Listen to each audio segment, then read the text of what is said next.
Oke, bahasan kita hari ini adalah Great Debate in the Study of International Relations.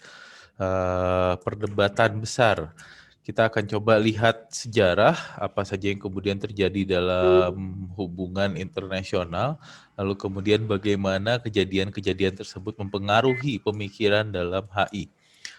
Ini bagian pertama, minggu depan kemudian kita akan masuk ke bagian kedua. Jadi minggu ini lebih ke penghantar saja. Oke, saya ngelihatin di sini timeline. Di timeline ini bisa dibilang ada perang dan ada damai. Ada masa damai, ada masa perang. Dan dunia itu bisa dibilang kejadian yang mendominasi adalah perang, kemudian damai lagi, perang, damai lagi, perang, damai lagi. Kalau diibaratkan dunia bisa dibilang seperti tubuh manusia yang dia punya sistemnya sendiri. Lalu kemudian tubuh tadi kadang-kadang bisa saja ada yang salah dengan sistemnya. Sehingga sakit, sehingga demam. Ketika demam, itu bisa dibilang kondisinya adalah perang. Setelah itu, setelah demamnya selesai, biasanya akan membentuk sistem yang baru. Yang kemudian lebih imun dan sebagainya. Sistem yang baru ini kemudian bisa dibilang masa damai, sampai kemudian ada yang salah dengan sistem tadi, perang lagi. Atau demam lagi, sakit lagi. Seperti itu. Dan ini catatan di dalam sejarah terkait perang dan damai yang melibatkan banyak kekuatan besar dalam sistem internasional. Kita mulai dari zaman sejarah. Zaman sejarah itu zaman di mana tulisan sudah ditemukan. Jadi ada catatan terkait dengan apa yang terjadi pada waktu itu. Kalau dulu yang pasca sejarah itu dibilang nggak ada catatan sama sekali, nggak ada tulisan, jadi nggak ada yang nyatet, dan nggak bisa kita lihat apa yang terjadi atau kira-kira apa yang terjadi pada waktu itu. Zaman sejarah, dan bicara tentang sejarah, ya lagi-lagi ini ada perang, damai, perang, damai, perang, damai. Yang akan nulis sejarah biasanya adalah si pemenang. Makanya namanya adalah history. Bukan her story, tapi his story. Biasanya the victor yang kemudian menulis sejarah.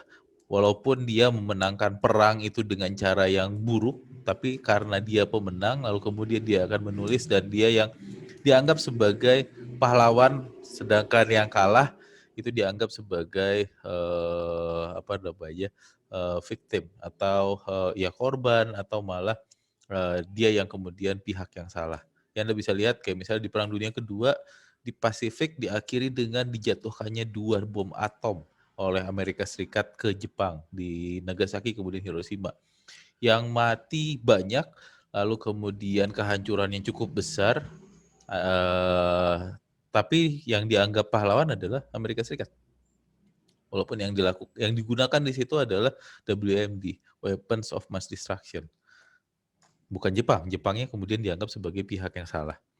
Oke, kita mulai sedikit dulu saya bahas dulu pada abad ke-9 sebelum Masehi ada perang Assyrian versus Persian. Dan ini tercatat dalam sejarah perang yang cukup besar antara kekuatan besar pada waktu itu. Lalu kemudian ada Punic War di Eropa pada waktu itu pada abad ketiga sebelum Masehi. Lalu ada Battle of Tours pada abad ke-7 Masehi. Lalu kemudian ada Perang Salib, Crusade War pada abad ke-14 sampai ke-15 sebelum Masehi. 14 ke-15 Masehi. Kita lanjut lagi ke zaman modern, bisa dibilang seperti itu. Ada perang 30 tahun, walaupun kemudian ada yang menyebut juga perangnya ini adalah perang 80 tahun. Tergantung versinya, tapi saya lebih banyak buku yang lebih ngebahas tentang perang 30 tahun di Eropa antara kerajaan-kerajaan besar di Eropa pada waktu itu. Antara tahun 1618 sampai 1648. Di sini kemudian setelah perang tadi dibuat sistem baru, muncul sistem baru namanya adalah nation state system. Sistem negara bangsa, bentuk baru dari otoritas yang ada di dalam masyarakat, yaitu nation state. Dan di sana kemudian ditemukan juga atau diperkenalkan juga konsep yang namanya kedaulatan. Kalau negara punya kedaulatan dan sesama negara berdaulat tidak boleh ikut campur masalah domestik negara lain. Itu muncul dari perjanjian yang namanya adalah Perjanjian Westphalia pada tahun 1648. Dan yang tanda tangan kemudian saling mengakui kedaulatan masing-masing dan menunjukkan bahwa posisi mereka itu sama. Anarki bisa dibilang seperti itu. Mereka sama-sama unit di dalam sistem dan tidak ada unit di atas negara. Kalau dulu sebelumnya ada unit di atas negara yang kemudian punya kekuasaan lebih besar tapi nggak boleh ikut campur juga masalah domestik, itu adalah gereja ketika zaman perang 30 tahun ini. Tapi kemudian mereka keluar dari sistem tersebut dan kekuatan otoritas paling tinggi waktu itu adalah di negara. Dan di sini juga dari Westphalia Treaty ini juga kemudian muncul namanya kolonialisme, di mana di antara mereka yang tanda tangan Westphalia Treaty mereka punya kesepakatan tidak akan saling ikut campur masalah domestik. Tapi wilayah di luar mereka itu adalah wilayah entah berantah yang siapapun bisa dapetin itu. Jadi mereka berlomba-lomba. Kayak Belanda kemudian datang dulu ke Indonesia. Oh, Indonesia berarti punyanya Belanda. Inggris, Prancis dan sebagainya nggak boleh ikut campur masalah di Hindia Belanda pada waktu itu. Di negara-negara lain pun juga seperti itu. Jadi ini juga awal-awal dari kolonialisme sampai kemudian berkembang yang diakui oleh negara-negara itu kemudian berkembang sehingga ya tadi sistemnya tetap adalah sistem negara bangsa tapi kemudian pengakuannya tidak terbatas kepada yang cuma tanda tangan Westphalia Treaty saja. Oke, setelah itu jadi sistem yang berjalan terus sampai sekarang masih berjalan, tapi kemudian terganggu dengan adanya perang pada tahun 1799 sampai dengan 1815. Ada seorang jenderal dari Perancis yang kemudian berupaya untuk menyatukan daratan Eropa di dalam satu bendera, bendera Perancis. Napoleon kemudian melakukan penaklukan dan sebagainya sampai akhirnya Napoleon tidak bisa terbendung dan tidak bisa dikontrol juga oleh pemerintahnya. Yang akhirnya kemudian upaya dia gagal karena tidak mendapatkan sokongan cukup besar juga dari pemerintahnya, ada friksi dengan pemerintahnya, lalu perangnya kemudian selesai pada waktu itu di tahun 1815. Oke, setelah itu kemudian damai lagi sampai kemudian Perang Dunia Pertama tahun 1914 sampai 1918 dan ini dianggap sebagai Great War pada waktu itu karena kekuatan-kekuatan besar dalam sistem internasional yang sistemnya pada waktu itu adalah multipolar, jadi banyak polarnya, banyak kekuatan besarnya terlibat dalam perang tersebut. Dan Perang Dunia Pertama itu lumayan rame secara politik karena sangat real politics. Jadi memang hubungan antara great power tadi sebelumnya udah bermasalah, tapi kemudian di-trigger oleh satu hal, terbunuhnya Franz Ferdinand pada waktu itu. Lalu terjadi perang dan perangnya saya lupa runutannya, tapi intinya adalah karena si A diperangi oleh si B, negara lain yang dekat dengan si A dia ikut ngebantu si A untuk perang lawan B. Karena ada koalisi melawan si B tadi, kemudian ada si C atau si D yang kemudian dia ikutan perang juga untuk mendefensi si B tadi. Seperti itu. Sampai kemudian semua kekuatan besar ikut dalam perang tersebut, termasuk misalnya salah satu kekuatan yang pada waktu itu ikut akhir-akhir adalah Amerika Serikat. Yang padahal posisinya jauh di Atlantik sana, di seberang Atlantik sana, ikut juga perang, lalu kemudian Turki. Turki malah punya alasan untuk ikut perang, dan ikut perangnya boleh di dua kubu sebenarnya, karena di kedua kubu dia punya teman. Tapi akhirnya dia milih kubu yang kalah. Kubu yang salah karena yang dia masuki adalah kubu yang kalah. Dan akhirnya ya dia jadi pihak yang kalah juga ketika Perang Dunia Pertama. Korbannya sangat besar, lalu kemudian kerugian sangat besar dari Perang Dunia Pertama ini, makanya disebut sebagai The Great War, sampai kemudian di 1918 selesai. 1918 selesai perangnya, diakhiri dengan Versailles Treaty kalau saya nggak salah, lalu negara-negara yang kalah kemudian dihukum pada waktu itu, termasuk salah satunya adalah Jerman. Jerman dihukum dan dia harus bayar biaya perang kepada negara-negara pemenang. Salah satu negara pemenangnya pada waktu itu adalah Inggris dan Perancis. Jadi kalau diilustrasikan nih pasca Perang Dunia Pertama, Anda tahu Jerman dengan Prancis itu sebelahan posisi secara geografisnya. Tapi nasibnya berbeda. Berbeda dalam artian orang-orang Prancis tiap malam itu berpesta, lalu kemudian hidup dengan kemewahan dan sebagainya. Di sisi lain, di wilayah perbatasan, sama-sama di perbatasan, orang-orang Jerman yang kemudian tiap hari kemudian bekerja dan pekerjaan dia hasilnya kemudian dikasih ke Prancis karena harus bayar utang. Oke. Dan hidup mereka miskin. Ada kesenjangan di sana. Mereka bertetangganya wilayahnya darat, tapi kemudian ada kesenjangan antara masyarakat Jerman kemudian masyarakat Prancis. Bayangkan kalau Anda jadi orang Jerman pada waktu itu, jealous nggak? Pasti jealous. Kok yang di sebelah sana enak ya hidupnya, lalu kemudian tiap malam bisa berpesta dan sebagainya. Kok kita di sini susah ya? Harus bekerja dan hasil kerja kita kasih ke mereka. Sampai akhirnya muncul seseorang bernama Adolf Hitler yang membangkitkan semangat nasionalisme. Kalau Anda dalam posisi yang sama seperti itu, lalu kemudian di domestik sendiri, ekonomi Anda didominasi, yang mendominasi pada waktu itu adalah ras Yahudi, orang-orang Yahudi di Jerman. Sedangkan orang Jermannya jadi pekerja buat ras Yahudi tadi. Lalu kemudian muncul seorang Adolf Hitler yang kemudian yang dikedepankan adalah semangat nasionalisme. Yuk kita bangkit, kemudian lawan kekuatan-kekuatan yang menindas kita, termasuk kemudian diantaranya adalah ya Prancis pada waktu itu, plus kelompok Yahudi. Anda akan tergerak atau tidak? Pasti tergerak, dan itu yang kemudian menggerakkan Jerman untuk kemudian bangkit. Sedangkan Prancis, Inggris bisa dibilang tertidur pada waktu itu, menganggap bahwa Jerman nggak mungkin akan bisa punya kekuatan yang cukup besar. Sampai akhirnya Jerman melakukan invasi ke Polandia, di mana wilayah itu mereka klaim itu adalah wilayah tradisionalnya Jerman. Prancis, Inggris kemudian di sana, wah nggak mungkin. Masih in denial, lalu kemudian serangan berikutnya sampai ke Belgia. Ketika sudah sampai ke Belgia dan itu sudah dekat dengan Prancis, lalu kemudian baru Prancis, Inggris dan negara-negara lain kelabakan.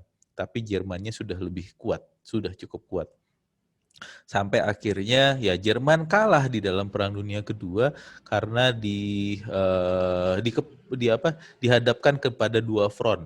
Di sebelah timur menghadapi Rusia pada waktu itu, lalu kemudian di sebelah barat Inggris Prancis, walaupun Prancisnya sendiri sudah dikuasai, dibantu juga oleh Amerika Serikat yang membantu Inggris pada waktu itu. Kanan kiri kemudian Jerman menghadapi front di kanan dan di kiri, atau di barat dan di timur. Itu yang kemudian bikin Jerman kalah. Walaupun banyak yang bilang kalahnya juga karena kalkulasinya salah atau keputusannya juga salah. Karena pada waktu itu dia kejar Leningrad, padahal sebenarnya nggak perlu kejar Stalingrad, sorry. Padahal sebelum kejar Stalingrad dia harusnya kemudian masuk ke Kaukasus, ngambil minyak dulu baru kemudian masuk ke wilayah Rusia. Karena minyak itu akan diperlukan ketika perang menghadapi kondisi yang dingin. Musim dingin pada waktu itu, dan musim dingin bikin tentara Jerman pada waktu itu kewalahan. Akhirnya Jerman kalah di Perang Dunia Kedua. Jerman pada waktu itu dibantu juga oleh Italia, dan Italia lebih banyak bermain di Afrika. Dan di Afrika Italia malah bisa mengalahkan Amerika Serikat pada waktu itu. Lalu kemudian di Pasifik Jerman dibantu juga oleh Jepang. Jepang malah memprovokasi supaya Amerika Serikat ikut dalam perang dengan kejadian Pearl Harbor. Lalu kemudian balasannya adalah dijatuhkannya 2 bom atom di Nagasaki dan Hiroshima, dan Jepang kemudian selesai juga pada waktu itu. Yang akhirnya pemenang perang dunia adalah kelompok sekutu. Perang Dunia selesai 1945, lalu kemudian ada sistem baru, Sistemnya adalah sistem bipolar. Ada dua negara besar yang kuat yang jadi pemenang perang pada waktu itu adalah yang utamanya adalah Amerika Serikat di Pasifik, lalu kemudian di Eropa Uni Soviet. Pada tahun 50-an baru kemudian ada friksi di antara kedua negara ini sampai kemudian mereka hidup dalam kondisi bipolar sampai tahun 1990 yang disebut sebagai Perang Dingin. Perang Dingin ini bisa ada yang bilang, oh ini perang, ada yang bilang ini damai. Dua-duanya benar karena nggak ada perang besar yang terjadi antara kedua belah pihak, tapi banyak perang proksi yang terjadi dan melibatkan kedua belah pihak. Dan cara bermainnya Amerika Serikat selalu berpikir apa yang dilakukan oleh Soviet, begitu juga Soviet apa yang akan dipikirkan oleh Amerika Serikat, dan mereka saling bersaing satu sama lain. Contohnya adalah misalnya ketika Amerika Serikat bukan Amerika Serikat, Soviet punya kapal pesawat ulang-alik yang bisa mengorbit di luar angkasa. Lalu Amerika Serikat harus punya sesuatu yang lebih dari itu. Dibikinlah kemudian Apollo sampai ke bulan pada waktu itu. Amerika Serikat punya nuklir. Soviet kemudian harus punya nuklir juga dan bisa mengimbangi kekuatannya Amerika Serikat. Seperti itu. Sampai di satu titik 1990 ya karena ada masalah dengan Sovietnya di internal, kemudian Soviet bisa dibilang jatuh dengan sendirinya. Dan ini bikin Amerika Serikat gamang. Bingung juga karena ibarat lagi berantem di ring tinju, Amerika Serikat nggak mukul sama sekali, tapi kemudian Sovietnya jatuh, kemudian KO. Dia bingung, kok saya bisa menang? Oh, saya menang ya? Berpikirnya seperti itu, lalu kemudian kalau saya menang, saya ngapain ya? Amerika Serikat agak bingung juga setelah Perang Dingin. Dia harus seperti apa? Dia harus bersikap seperti apa? Karena selama 40 tahun dia hidup dengan memikirkan Soviet. Semua kebijakan yang dibuat biasanya dipikirkan, oke, kalau saya buat kebijakan A, Soviet akan gimana? Dan saya harus memikirkan counternya seperti apa. Tapi sekarang Sovietnya hilang. Negara-negara lain juga gamang dengan Amerika Serikat keluar jadi satu-satunya pemenang, jadi satu-satunya superpower pada waktu itu, dan Soviet hilang. Gamang dalam artian misalnya beberapa negara kayak Indonesia kan dekat dengan Amerika Serikat ketika Orde Baru. Kenapa Indonesia dibantu oleh Amerika Serikat? Karena untuk ngalangin Soviet. Jangan sampai Soviet kemudian menguasai wilayah di Southeast Asia, di Asia Tenggara. Sekarang Sovietnya nggak ada. Indonesia tetap bakal dibantu nggak oleh Amerika Serikat? Karena udah nggak penting-penting amat juga misalnya. Kalau dulu karena untuk membendung Soviet, sekarang nggak ada alasan untuk Amerika Serikat ngebantu Indonesia. Dan itu bukan Indonesia aja yang kemudian bingung terkait dengan hal tersebut, tapi negara-negara lain juga bingung. Apakah kemudian akan tetap dapat jaminan dari Amerika Serikat atau tidak, atau malah yang tadinya afiliasinya dengan Soviet, saya bakal diapain ya oleh Amerika Serikat karena dulu saya pendukungnya Soviet. Itu, tapi kemudian Amerika Serikat bisa memaintain dirinya sebagai satu-satunya superpower pasca Perang Dingin. Sampai akhirnya tahun 2001 kejadian 9/11, di mana aktor non-negara bisa melakukan serangan yang sifatnya cukup besar di tanah Amerika. Yang selama ini belum pernah terjadi di soilnya Amerika. Ada sih satu Pearl Harbor, tapi Pearl Harbor bukan di benua Amerikanya, itu di Pasifik, di Hawaii. Sedangkan ini masuk ke tanahnya Amerika. Dunia kemudian kaget dengan hal tersebut. Amerika Serikat pun juga kemudian menserukan yang namanya perang melawan terorisme. Kelompok yang kemudian muncul pada waktu itu ada Al-Qaeda. Dan perang lawan terorisme ini di Amerika Serikat coba untuk merangkul semua negara dengan doktrinnya pada waktu itu, atau speech yang dikeluarkan oleh Bush pada waktu itu, either with us or against us. Kalian mau ikut kami atau kalian lawan kami. Berarti kalian adalah teroris. Dan semua negara bisa dibilang berlomba-lomba untuk mendukung Amerika Serikat pada waktu itu. Oke, setelah itu ya sekarang udah meluntur, walaupun banyak yang bilang war on terrorism sampai sekarang masih berjalan, tapi sudah luntur karena Al-Qaeda sudah selesai, Osama bin Laden sudah terbunuh, lalu kemudian sekarang sih muncul ISIS, tapi kemudian ISIS bisa dibilang tidak selaten dulu lagi ancamannya. Lalu sekarang mata orang lebih banyak bicara tentang the new Cold War yang diinisiasi dengan adanya trade war, perang dagang antara Amerika Serikat dengan China. Dan katanya sekarang ini bisa memasuki New Cold War, dan apa yang terjadi sampai titik ini bisa dibilang ini masih preliminary. Awal-awal saja, kita akan lihat ke depannya seperti apa. Karena yang terjadi sekarang kayak Amerika Serikat jalan-jalan di Laut Cina Selatan, bikin operasi militer di sana. Lalu kemarin ada masalah Hong Kong kemudian ikut Amerika Serikat, ada footprintnya juga di sana. Lalu sebelumnya ada wacana yang kemudian bikin China cukup marah ketika Amerika Serikat ingin jual senjata rudal ke Taiwan. Kita lihat kemudian ke depannya akan seperti apa hubungan antara US dengan China. Tapi saya sih orang yang masih agak optimis bahwa nggak bakal perang lah dalam waktu dekat. Tapi mereka berantem iya. Berantemnya bersaing bisa dibilang seperti itu, tapi kemudian perang enggak. Dan kalau selama itu nggak perang, oke, stabil, kemudian Indonesia bisa, karena kita dekat dengan dua-duanya, kita manfaatin aja dua-duanya. Dalam artian US butuh Indonesia, oke, apa yang bisa US kasih ke Indonesia? Kita butuh senjata nih dan sebagainya. Dapat senjata gratis dari US kan lumayan. Lalu kemudian China dia punya ekonomi, punya ambisi BRI dan sebagainya. Silahkan masuk ke Indonesia, lalu kemudian bangun infrastruktur di Indonesia. Kita dapat keuntungan juga dari hal tersebut. Yang pasti jangan sampai kita utang atau terjebak dengan utang terhadap China. Dua-duanya kemudian bisa dapat ngasih sesuatu kepada Indonesia, tapi kalau misalnya ngajak aliansi, ntar dulu. Karena Indonesia, ya jawab aja bahwa kita bebas aktif, kemudian kita nggak boleh aliansi. Tapi kalau dekat dengan banyak negara, it's okay. Gitu.